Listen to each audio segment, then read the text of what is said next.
मैं चोर दरवाजे से नहीं आया हूं, मैंने नौकरी चोर दरवाजे से नहीं हासिल की है। मैं जियाला हूं, अवाम की खिदमत करके असेंबली पहुंच जाता। और ये जो बांझे भतीजे भर्तियों का सिलसिला है, ये बंद किया जाए, ये बंद किया जाए।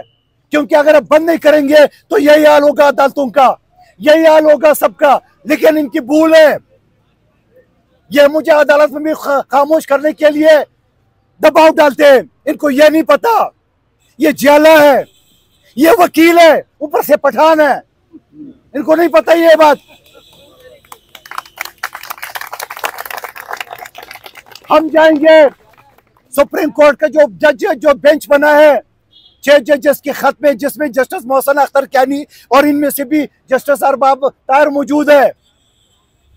हम पार्टी बन के आपके तरफ से, मैं और राजा नजीर इंशाल्लाह वहां पार्टी बन के पूछेंगे कि आपका इमरान खान के ऊपर तो आपने कहा प्रेशर था, मगर इन 4 लाख मुलाजमीन के जो सर कलम किया आपने, ये किसका प्रेशर था ये भी बताना पड़ेगा। आपके पर किस पार्टी का प्रेशर था, किस वजीर का प्रेशर था, किस वजीर आजम का प्रेशर था, या किस मुखबर का प्रेशर था, ये आपको बताना पड़ेगा। नहीं बताएंगे, नहीं बताएंगे। मैंने मीडिया में भी सवाल करता हूं, मैं आपके सामने भी सवाल करूंगा। अगर आप साबित नहीं कर सकेंगे, इनको बरतरफ कर दे, इन 6 जजेस को और 7वें जजेस को भी, जिसने पिछले खत में तो कहा था कि मुझ पर प्रेशर था, मगर आज के खत आखिरी वाले खत में नहीं कहा। ये भी पूछेंगे। हमारे मुंह में जबान है, अल्लाह ने इल्म दिए है, आंखों में आंखों डाल के देखने वाले, चोर चके नहीं है, कोई अर्दलील चपरासी नहीं है कि दब जाएंगे चुप जाएंगे।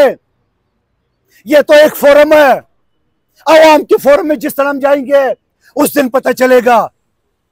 और मेरे बिल थे असेंबली में कि एक चपरासी की नौकरी के लिए तो आप 3-3 मरतबा इंटरव्यू लेते हो, जात नस्ल, और आप जबान पूछते हो, डोमिसाइल पूछते हो, और एक हाई कोर्ट का जज आप डायरेक्ट भर्ती करते हो। वही जज भर्ती करता है जो पहले से रिटायर होता है या जो बड़े वकील है अपने भांजे भतीजों को। ये मेरिट है, ये कानून है। 16 महीने तक या 22 महीने तक मेरा बिल पेंडिंग रहा। सबने कहा बहुत अच्छा बिल है, मगर गैरत किसी के अंदर नहीं आई जो पास कर सके, अकेला लड़ता रहा। यह भी मेरा बिल था कि इन बुड्ढों को, बाबाओं को रिटायरमेंट के बाद न रखे।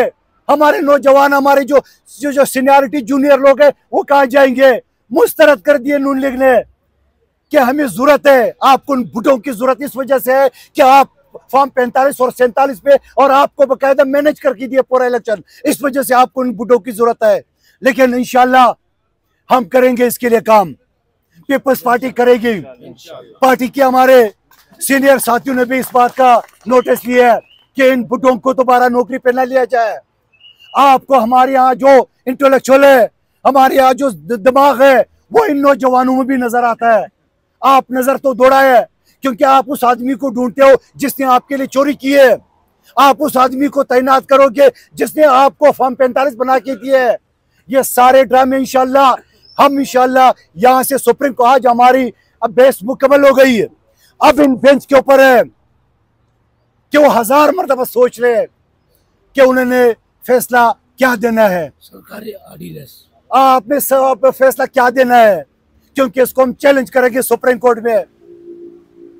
और 2-4 महीने के बाद खुद नवाज शरीफ कहेगा असेंबली तोड़ दो शहबाज शरीफ को, क्योंकि उनका कोई दिल लगाव नहीं है।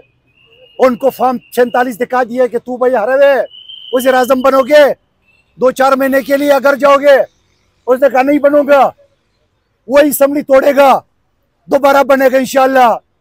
अगर दोबारा अल्लाह ने मौका दिया, जो कि इस मरतबा में पूरा आपने सबने देखा मेरा इलेक्शन, दोबारा अल्लाह ने मौका दिया असेंबली में, खुदा की कसम बता रहा हूँ सबका जीना आराम करूंगा।